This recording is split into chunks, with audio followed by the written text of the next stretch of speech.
Hello and welcome back to part 2 of the Willows Lake tour. Now, this is, I had to walk a little bit more because we started over there, but this is the Deep Lake Island. It's not much a big island, but it's, like I said, the water is quite high, and it's there. So. There's like the Match Lake. Now this is the causeway that separates the two. It is a river that runs along the back of the lakes. They aren't actually attached, but it's the River Cone. It's London Coney. And like I said in part 1,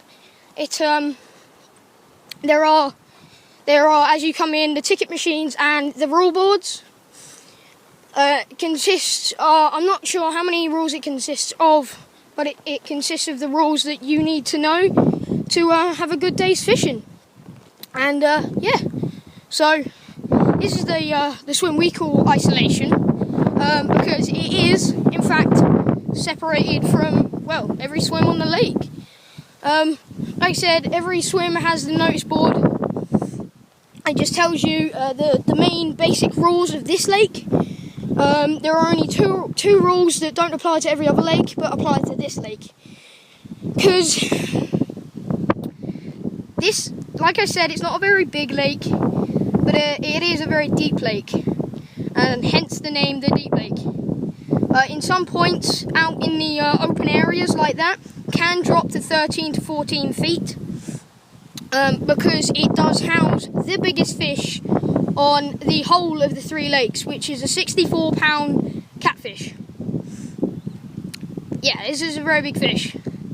It was caught last month by our experienced catfisherman, and his name is Steve, and he comes down most weekends to fish for the big monster catfish that we have.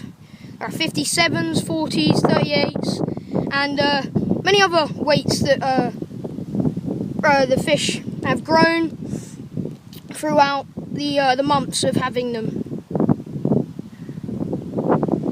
And it just bends round. There's a little car park up there, which is not far from your swims, so you can go ahead and park your car up there and obviously walk down with your gear. Now we'll see one of the bigger parts of the Match Lake, which is this middle section, or the pylons we call, because the pylons run across the back, or the bay area, but mainly the pylons. Now this is this part, the Match Lake. Now hopefully I'll get all three lakes in about 3 videos, maybe 4 videos. But this is the bigger section of the lake.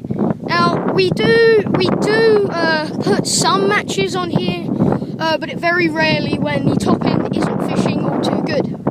But we do some matches on this end. But the half causeway up there, it's not a full causeway, it is half.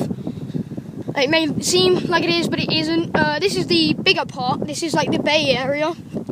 Now this top part separates the arm separates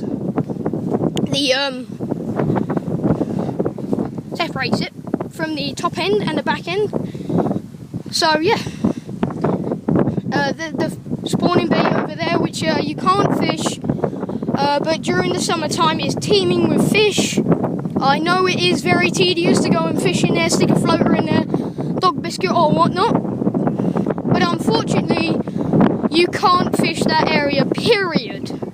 Don't know why, but you really can't, because it is quite shallow waters, and it is where the fish go to relax, get away from all the catching, and go to leave their eggs, really. Now you can see it's quite, the water is high. The water is very high.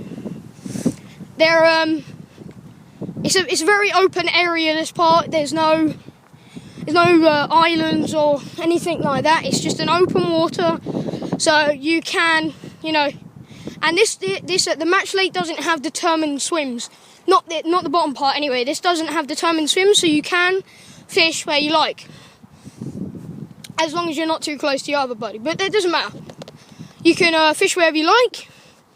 Obviously, you must have net, the correct gear.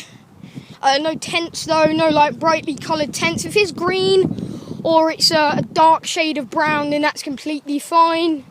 But we do, advise you to get a proper bivvy, proper fishing bivvy like a Nash, a Tracker, anything like that.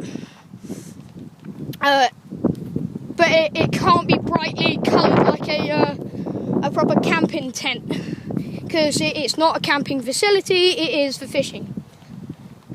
So, I'll probably do the next part on the top end.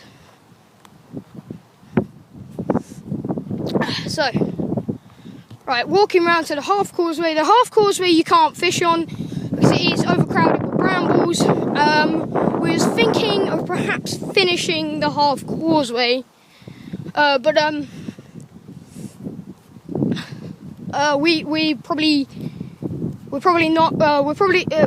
it was an idea to finish the half causeway to make the top part a permanent match fishing facility only, and putting this to leisure fishing, which probably would work out. Have the smaller fish in the top end, because the match fishermen don't want great big 30-pound carp. They're more or less after the bream or the smaller silverfish, or the basic smaller carp. So, yeah, I'm going to end the video here, guys, and I'll see you in part 3.